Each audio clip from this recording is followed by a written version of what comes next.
was what you can do from both the investor side and the contrarian side around these little crashes. Because to me, you see the bounce back coming off of last Monday. And I have the stats in here which tell you that in any given day, 54% of the time stocks move higher. On a day after a 2% or greater down move, that statistic jumps up to almost 60% probability that the market's higher the next day. If you see a Monday where the stock market has sold off 2% or more, there is a 77.8% chance that that market will move higher the next day. And this is what we saw last week, Pete. And we've seen this time and time again. And maybe you can give some context to how many times you've seen fear coming in on Sunday night and on Monday morning and then dissipating by Tuesday or Wednesday of that week. It happens all the time, right?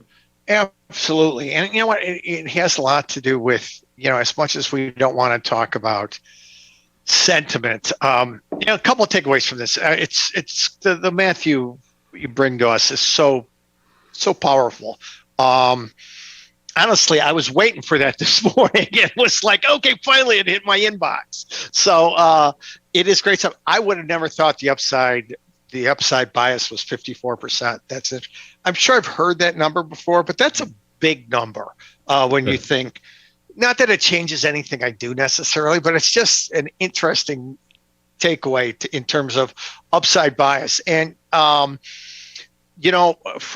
me, it's a little bit of especially now we're in this mode where there is no bad news. Bad news is good news. Bad news means rates are flattening, so we're going to go higher. This move in crypto is absolutely, now crypto prices were cut in half. We went from 60-some thousand to 29,000 briefly. We're up $8,000 today. I think around $7,000 today. So we've had a decent bounce. And it's so interesting that the bounce is attributable to somebody heard at Amazon that some guy was asking about, some mid-tier guy was asking about possibly hiring a crypto guy. This is what, teed off the whole iteration that, Amazon's going to take crypto now, which is one of the dumbest fundamental news stories I've ever heard in my life. But the idea of... Sounds like, I have to stop you there because it sounds like someone is short crypto. Am I wrong? Yeah, right. For me? Actually, no, I'm not. I dodged that bullet and covered my stuff. On Friday, they were back above 30,000. That was kind of, for me, it was cover. Like if they weren't going to take advantage of that stress, they were going to, you were going to see some reason for them to put a little bit of zeal back in there, which I didn't think they'd put this much in, but I didn't see it until I woke up in the morning. I couldn't believe the rally they had put into it overnight. So, but what's interesting, go ahead. Well, no, I like it because this bounce in Bitcoin is transferable to a more structured product that's been around for centuries, stocks. But it's a similar type of thing. And I'm interested to get your take on sell-offs or crashes and then bounce backs and how likely they are in equities and some markets, newer markets like Bitcoin, those bounce backs, how likely they are after big sell-offs. I always think of it one of two ways, which is if I am an investor and I'm long equities or I'm long cryptocurrencies or I'm long whatever asset class, and I see a huge move lower, and I know that there's a high likelihood of that market bouncing back, then I'm most likely not going to dump positions or hedge into that selling.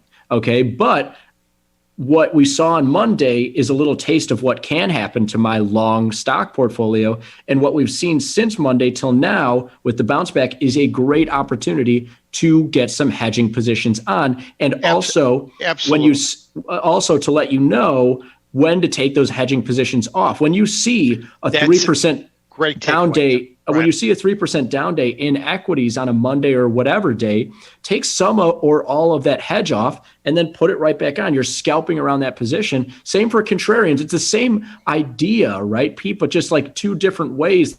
Absolutely. That's why even if you're a contrarian, you have to be willing to buy stocks on those big down days, right? Right. And I think as simple as, the hedge, because you're right, the hedge doesn't become something that you own forever. Again, the hedge is just a tool. Mhm. Doing it capitally efficiently and, doing it to a measured approach is the benefit. So I think you make a couple of great arguments about the long term, the short term scalp statistically being interesting here at some point in the day. But the hedge management piece, it's so funny. Everybody talks about hedging. Nobody talks about hedge management. Yeah. And this is really, nobody does. Oh, well, you should move 10% from your equities to your bonds. Really? That's what you're going to give me and charge me 1.5% a year? Yeah. That's going to be your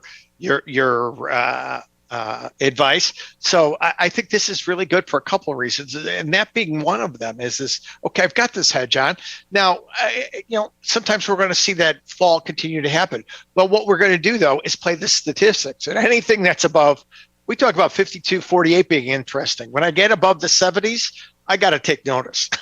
So yeah, SM75 today and the last week of action, but especially today as they get back to new all-time highs or close to it, great opportunity to hedge some of that stock portfolio or look for that scalp. But just know from the hedge perspective or the contrarian scalp perspective, when you get that big down day, you should at least be managing something. That's a great point, Pete. It's like it's the same idea as like the stock and bond fund. And it's like, all right, I transferred 30% of my portfolio to bonds.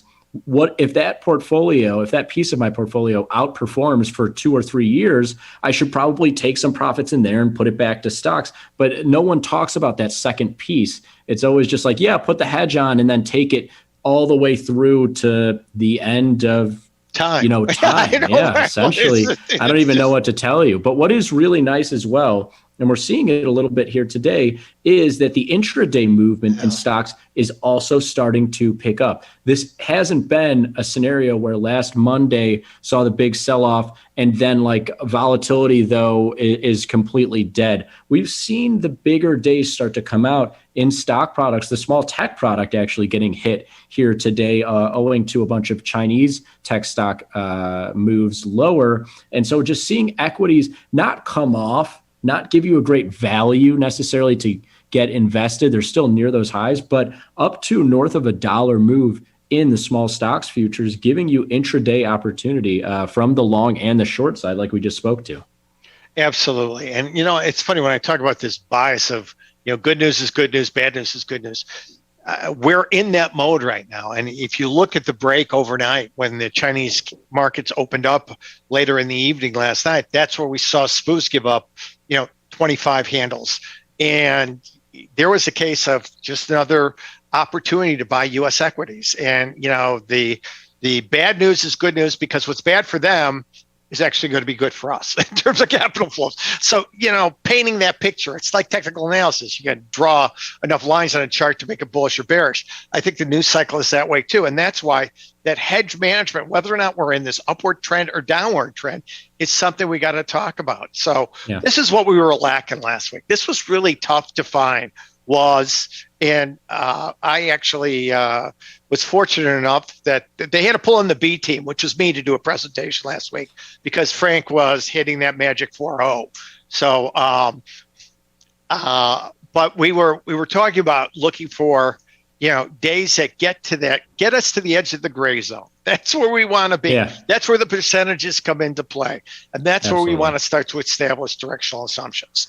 Absolutely. So get some more of those in there. So yeah, you are finally getting active in stocks and also people getting active in rates and a few other things. And now it is time, Pete, for you to rank my pairs of the week here, all focusing on some divergences amid the renewed COVID fears here. Some things that I just think don't look like the buy or sell of the century, but just like stuff that looks out of whack given the weird action of the last week or so. And actually, not to toot our own horns, but a great reversion today of something we looked at last week, which was technology stocks relative to the rest of the stock market. Right. Technology stocks giving up a lot of ground they gained as these COVID fears came out. We saw, once again, that tech stock rise as the energy and industrial stocks moved lower, we got on the other side of that, Pete. And it was a nice trade, but we're seeing some other weird divergences in my mind amid these renewed fears. First one up is gold and silver versus gold. Looking at a long spree short GLD trade here, could do it to the tune of one spree contract to, a 10, 20, 30 delta call spread in GLD, or just straight up, 30, 40, 50 shares of GLD. What I don't want to do is do the naked call in there and then end up being over hedged with GLD shorts. But Pete, this gets to a little bit of that long silver, long platinum, short gold. And gold has been outperforming like crazy recently, right? Absolutely. So you've got that tailwind in your pocket, which is the outperformance of gold. So anything that could get you long semi-precious, which is, well, silver they call precious, but again, over half of it industrial use. You look at copper today, it's up 4.5%. It doesn't mean that silver's necessarily going to be up, but we're seeing that today's the first day where silver's up and gold is down. I really like this trade. So this gives you, and this is what's great about this product, is it gives you both. So you can take the bias of, you could take either the holistic precious metals, but I think you and I both don't like that long gold piece, and I don't. So I want to sterilize or take that out, whatever you want to call it, hedge it out, take it out, whatever. So we're going to take out that long part of gold by using a GLD call spread. I love this trade. I think this is a great trade because I do think that we've seen compression in the metals, and I don't know if this is a case where we talk about winding the spring. Whatever it is, silver at $25 is very interesting to me. This is a great way to play it with adding some premium to it, and we got the spread working in our favor too. So this is a good one. The next one I absolutely love, and this is not a pair people necessarily put together, but with the products we have at Smalls, you can really assemble this one, and I like it. I like the fact that people, you know what, Frankie, you've got here is you're willing to trade both sides of the dollar here. I mean, you finally, dollar longs have finally paid you a little bit.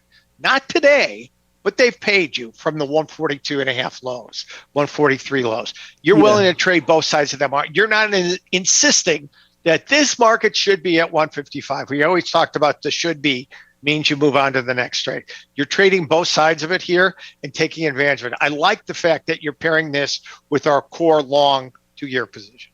Yeah, this is an interesting one that paid us pretty well about 2 or 3 weeks ago and now has gotten back through those prices that we got in, which is a short US dollar long short-term yield play or long 2-year yield play with short 1 SFX, long 5 S2Ys. It's one that has provided good back and forth, as that dollar has not been able to extend through the highs, but it's danced back to those highs with 2-year yields just kind of descending lower and lower. I think that's an interesting one. And then Pete, last one here before you rank the three. It sounds like we're 2 for 2 there. I'm interested to see which one gets number one here. Yeah.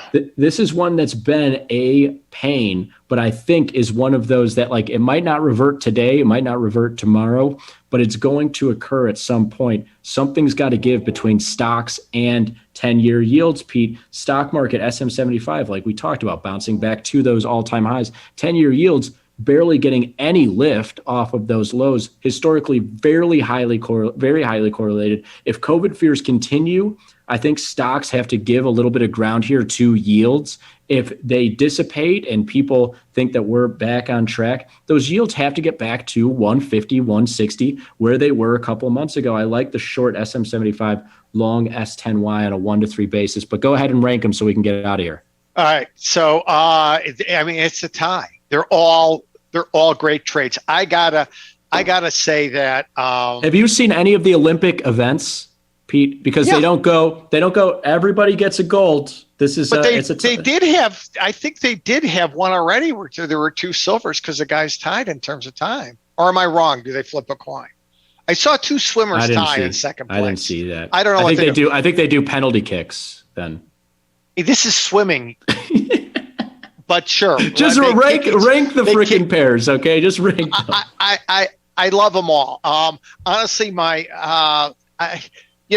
if I had time, this small 75 10-year is out of this park pair. I do like the cleverness of trading the dollar range, and spree and gold is exactly what I want to do here. I would have to say I will take SM75 and 10-year if I could give myself a little bit more rope on the trade than the dollar index, then sprees versus gold. But I love them all. There's nothing I would say I wouldn't do here. I could see all those, and none of them are Texas hedging yourself, which means if my idea doesn't work, I'm not going to get paid on all three of these. Yeah. You got a lot of diversification wrapped in those pairs. And let me just do the math really quickly. And if you did everything, if I'm right, you're probably in for under $2,000 a margin.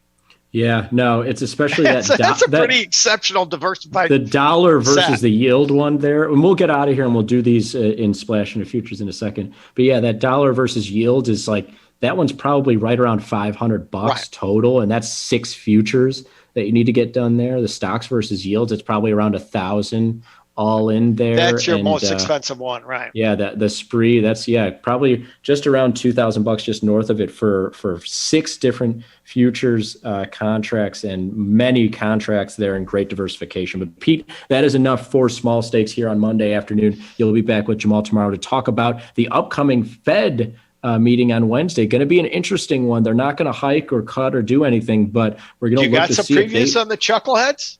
Oh, well, I just think talk a little chucklehead talk. Yeah, it's going to be real interesting to see what they have to say. But you and Jamal will talk about all of that tomorrow and how to trade short-term rates. We'll be back here in just a second with Splash into Futures. Thanks for watching, everybody.